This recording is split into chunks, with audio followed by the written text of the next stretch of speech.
প্রবল জনরোষের মুখে 5 আগস্ট ক্ষমতাচ্যুত হয় আওয়ামী লীগ। এই মুহূর্তে দলটির প্রথম এবং মধ্যসারির অধিকাংশ নেতা আত্মগোপনে বিভিন্ন দেশে রয়েছেন এবং দলটির মূল নেতৃত্ব রয়েছে ভারতে। সেখান থেকেই ফের সক্রিয় হয়ে উঠেছে দলটি।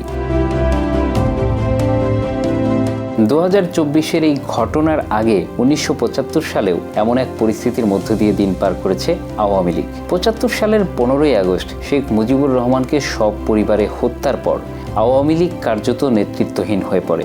দলটি নিষিদ্ধ না হলেও রাজনৈতিক কর্মকাণ্ড পরিচালনা করা কঠিন হয়ে যায়, বিশেষ করে 1975 সালের নভেম্বরে সামরিক শাসন জারির পর। সেবারও দলটির অধিকাংশ নেতাকর্মী ভারতে আশ্রয় নেন, কেউ কেউ ইউরোপ, যুক্তরাষ্ট্র ও মধ্যপ্রাচ্যে চলে যান। সেই অবস্থা থেকেই মাত্র 6 বছরের মাথায় ফের বাংলাদেশের রাজনীতিতে প্রকাশ্যে সক্রিয় হয় আওয়ামী লীগ। ঠিক একই অবস্থায় ফের প্রবাস থেকে সংগঠিত হওয়ার চেষ্টা করছে আওয়ামী লীগ নেতৃত্ব। যেহেতু এবার দলটির শীর্ষ নেতৃত্বে সংকট নেই, তাই তাদের সমন্বয়ে কোনো সমস্যা হচ্ছে না। যেহেতু এই মুহূর্তে দেশে থাকা দলটির নেতাকর্মীদের প্রকাশ্য রাজনৈতিক কর্মকাণ্ড পরিচালনা করা কঠিন, তাই তারা 75 পরবর্তী সময়ের মতো প্রবাসী সংগঠনগুলো সক্রিয় করেছে। প্রবাসী আওয়ামী লীগ নেতারা বিভিন্ন আন্তর্জাতিক সংস্থার সঙ্গে যোগাযোগ করে আওয়ামী লীগের ওপর দমন পীড়নের বিষয়টি তুলে ধরার চেষ্টা করছে। পাশাপাশি বর্তমান ইউনূস প্রশাসনের উপর থেকে আন্তর্জাতিক সমর্থন ছিন্ন করতেও কাজ করে যাচ্ছেন।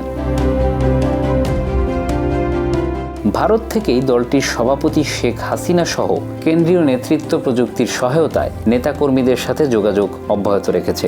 পাশাপাশি সোশ্যাল মিডিয়া প্ল্যাটফর্ম ব্যবহার করে বক্তৃতা, বিবৃতি, টকশোতে হাজির হচ্ছে এবং বর্তমান সরকারের বিভিন্ন দুর্বলতা তুলে ধরছেন, যেটি 75 সালের পর সম্ভব ছিল না।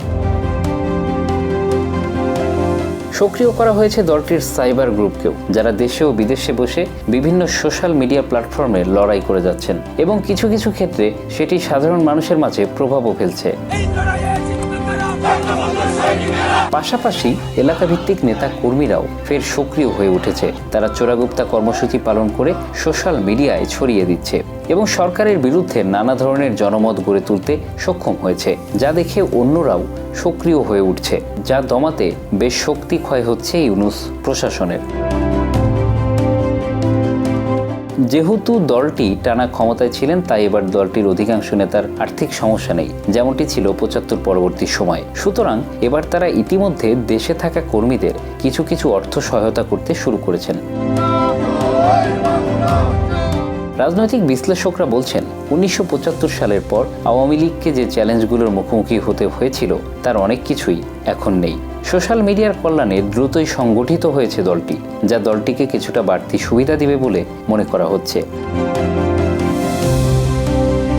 Bangla affairs news desk.